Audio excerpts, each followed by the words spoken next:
Sir, isa na lang. In case matuloy yung impeachment trial, safe to say magsa-stop po yung hearings ng Blue Hindi. Ribbon? Kaya nga sabi namin, impeachment trial at saka yung session, simulan natin sa hapon.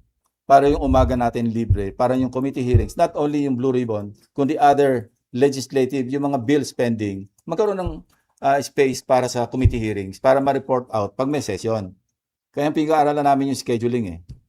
Pero ang suggestion ko, ibakante natin yung umaga. Kasi pagka ginawa nating umaga session, tanghali yung impeachment, sasisingit ngayon yung committee hearings. Sabado-linggo, wala kang quorum. Sir, nung time ni CJ Corona, walang hearings. Walang committee hearings, sir, di ba? Session and trial.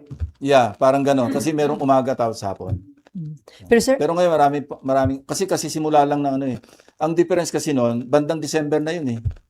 January, sir. Marami na naipasang batas eh. Ngayon, meron sa parang priority bills na hindi pa natatakel o nasa committee pa. Eh pag hininto mo yun, edi paralyzed naman yung legislative work. So ang pinag-uusapan namin is, maski 2 p.m. to sawa, abutin tayo alas 10, alas 11, pero bakante yung umaga para meron tayong committee hearings.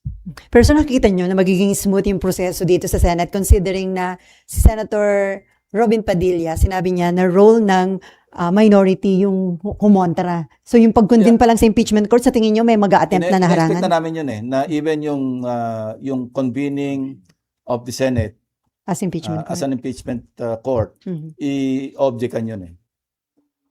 Expected na yun. Merong, Kasi nag-express na sila eh. Mhm. Di ba, ang unang-unang nagsabi nga niyan, di ba?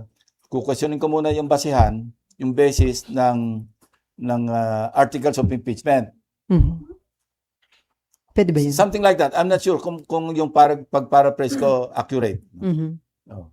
Di ba sinabi niya, wala pa man yung impeachment, wala pa yung, hindi pa nag-i-start yung proseso, kukwestiyonin na yung basis ng articles. So something na dapat paghandaan po ni SP Soto as presiding officer. Yeah.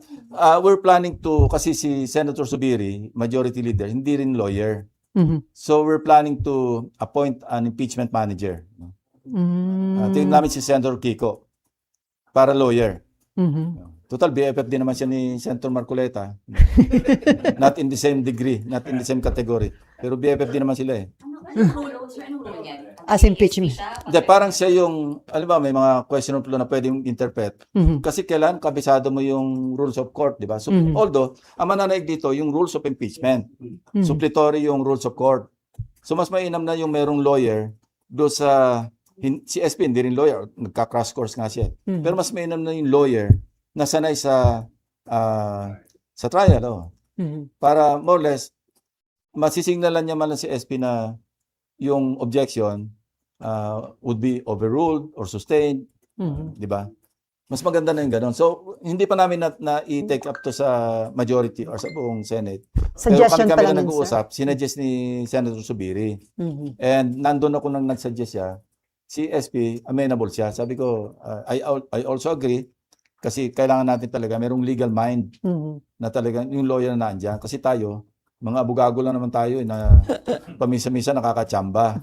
No? Kasi sa majority, isa lang po abogado, sir, di ba? Senator Kiko lang. Si Sa Senator majority. Pia. Ay, Opia. Ay, okay. Marlon and then Daniel and then Meron. Kasi hindi naman pwedeng parang walang majority leader naman sa impeachment court eh. So, ang sinabi ni Senate President, pwede tayo mag-designate ng impeachment manager na senador. So, paano yun? As impeachment manager, Senator Judge pa rin siya. Parang siya yung magsi-shepherd noong, aside from the Senate President, the presiding, parang siya yung bastonero sa floor. Mhm.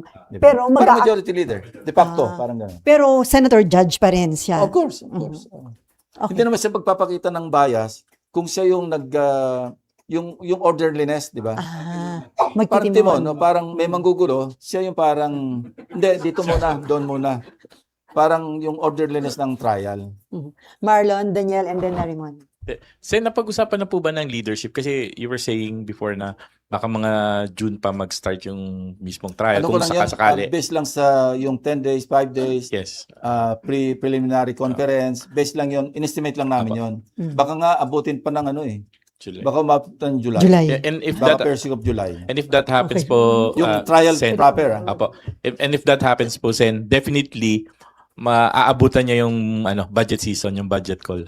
Napag-usapan na po ba yan ng leadership? Paano niyo i-juggle yung... Kasi yung experience ano namin kay ex-CJ Corona, parang 40 days. Ewan ko. Hindi. December hanggang January or February. Mga 4. Oh, ilan yun? mga 4 months. 4 months. So, 4 months. Aabutin. so, kung umabot, I'm sure makapag-adjust kami sa schedule eh. Mhm. Kasi wala namang hard and fast rule kung anong susunding schedule ng impeachment court eh. Nakalagay sa rules dun eh, yung rules of impeachment. Ano eh, parang nandoon yung schedule na daily at 2 p.m. pero para sa discretion pa rin ng impeachment court. And kahit naka-break. Well, even the Supreme Court, even the Sandigan Bayan, may break sila eh. Di pa minsan summer break sa Baguio nga sila Summer ng mga session, ano yes. nila, oh. Mhm. So I think entitled din naman yung impeachment court na hindi naman yung parang sagaran.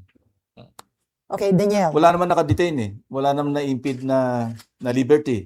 Mhm. Hindi, Diba? ang ibig ko po sabihin, Sen, pwede pong magkaroon ng impeachment proceedings kahit na naka-CNJ adjournment yung... Yeah. Yes.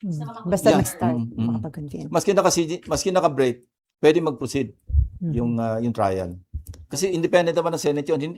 Hindi saklaw ng CNJ yung impeachment court. Mhm. That's a different animal. Ang sakop ng CNJ, yung Congress, Yung legislative. but not the impeachment court. Nagkataon lang na yung impeachment court is the Senate. Mga anti-impeachment, yun na yung nire-raise nila ngayon. Na dapat in session yung Congress kapag nagkakaroon ng impeachment. Hindi. That's separate entity eh. Mhm. Hindi bound ng rules of the Senate Mhm. ang impeachment. May sariling rules ang impeachment court eh. Sir, basta makakonvene kayo within the session month as impeachment Yeah, court. yun nga. Kasi pinag-usapan din namin yung definition ng fourth wheel. Ano? Ang sabi naman ng Supreme Court doon, Reasonable. depende sa Senate kung anong definition nyo ng fourth wheel. Mhm. Gano'n naman ka-liberal yung kanilang, di ba? Ang sinasabi lang doon, being a co-equal branch, which is the Senate, bahala kayo mag-interpret. So, Parang gano'n ang tenor ng Sir, part ng proseso yung i-invite yung prosecution and then ipipresent nila yung articles of impeachment sa session ng Senate. Hindi, yan, Hindi na. reply. So, papadala mo ng summons yung respondent, sagutin mo. Kasi pag nandito yung articles, yun na nga yung pinaka-complaint kumbaga sa kumbaga sa court, diba? Diba? Parang may in-invite from the prosecution kasi Sir, sorry, Okay din. medyo hypothetical na yung tanong ko. Pero since sinabi niyo na pinaghahandaan niyo yung mga eventualities kung may tumutol na mag-convene, paano ba yung mangyayari nun, sir? Kung sakali talagang may tumayo, pagbobotohan ba yun? Kailangan pa ba pagbotohan? Di ba the House? Lagi. Ganun ang So may democracy. chance na hindi makapag-convene, sir? Kung matalo sa botohan, hindi paano magko-convene kung ang rule ng impeachment court wag mag-convene. so walang impeachment.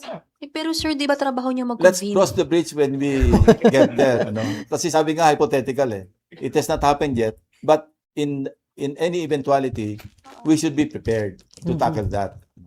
Kasi pwedeng umabot ulit sa Supreme Court yan eh, kung sakaling magkaroon ng ganyang usapin. So, pero tama yung sinabi nyo, duty yan eh. Constitutional duty, as a matter of fact. Sir, sorry. So yung hindi ba- mag-o-object, sir, dapat may matinding argumento kung bakit nag-o-oppose. Yes, and he or they must be able to convince the majority to vote in their favor. And kung gano'n na mangyari, it's on them, na sila yung sumagot sa taong bayan kung bakit ayaw mag-convene. Pero, sir, Yung minority na talo sa botohan, wala namang magagawa yun eh. Kasi majority nga yung nagro-rule eh. Mary Mon, okay. Pero sir, kung halimbawa, ulit yung nangyari last year, magkaroon ng ruling ng Supreme Court. May president na kayo last year, sinunod nyo yung ruling ng Supreme Court. Yeah. Ako, ganun ang attitude ko eh. That will have to be followed again kung paulit yung nangyari. Kung TRO, pag-uusapan namin. Pero Kung Kung susundin namin yung TRO o hindi. Kung pending yung petition, I don't think we should stop based on a pending petition before the court. Hanggat walang ruling. Kung may temporary restraining order, which I think is unlikely, pag-uusapan namin whether to follow or to comply with the temporary restraining order or not. Remember, impeachment court, final yung, hindi nga appealable yan sa Supreme Court eh. So we have our own rules. We are sabihin natin co-equal. So, pero pagbobotohan namin yung committee araw, sundin ba natin to o hindi? sir, yung convening, kapag may nag-kontra, i-divide yung house, hindi ba sir? In-anticipate namin, may magkokontra. Yes, sir. Pero, sir, kailangan ba i-divide yung House? Hindi po ba automatic na dapat mag-convene kayo kasi trabaho nyo po yun, even if may magkumontra? May motion eh. Kung Dapat motion i-resolve. na wag i-convene, sa botohan mauwi yun. Kasi ang court, hindi naman one-man court eh. It's a 24-member court. Mhm. So majority pa rin yung magre-rule. 20 minutes. Ha? Yeah. So, sir, yung kinakailangan yung budget for the conduct of impeachment trial, More than sufficient? More than enough? May Hindi. 27 million pa eh. pero sabi ni SP, 12.6 million lang ang kailangan nyo ba yung sinabi ng... Estimate niya siguro. Pero merong appropriation na 27,544,000. Nagastos yung 512. Mhm. So meron pa more than 27 million. Mhm. Eh ano na yung kape, tinapay, yun lang naman eh. Yung ropes, nabili na eh. Mhm. Sir, this early, si Senator Amy Marcos, Kung impeachment, Senator Amy Marcos may sinasabi na parang may banta ba ng pananakot, yung AFLR, yung budget para sa mga project, and then kakasuhan sa ombudsman. So, ayoko naman comment doon. pero possible yung ganun, sir. Kasi sa House, di ba, may sinasabing may cash involved, may pang-pressure. Hindi ko alam. Kasi sa akin, walang nag-o-offer. Yun na lang personal knowledge. Mhm. Okay, Amar. Sorry, balikan ko lang po yung sinabi nyo na pag may nag-oppose or kumontra dun sa pagko-convene ng impeachment court, i-divide yung House. Eh di sir, pwedeng hindi mag-convene kung mananalo yung ganong boto? Yes, that's a possibility. Kasi nga, 24-member court ito, na kung ano yung sabihin ng majority, yun ang ruling ng court. Mhm. Hindi siya magiging unconstitutional, sir, Well, since... kung hindi para convene yung impeachment court, we will rule as a Senate. Di ba? Wala pa hindi pa impeachment court eh. Mhm.